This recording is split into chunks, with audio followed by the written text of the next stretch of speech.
Andito po ako sa aming mangga. Ayan, tingnan nyo. Yung purple ang kulay nito. Yan ang malalaki po. Sobrang bigat po ito. 2 kilo yung isang piraso po. Ayan. At saka yung meron din kaming apple mango po.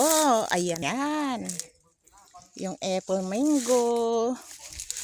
Yan po. Ang dami niyang bunga. Yan o.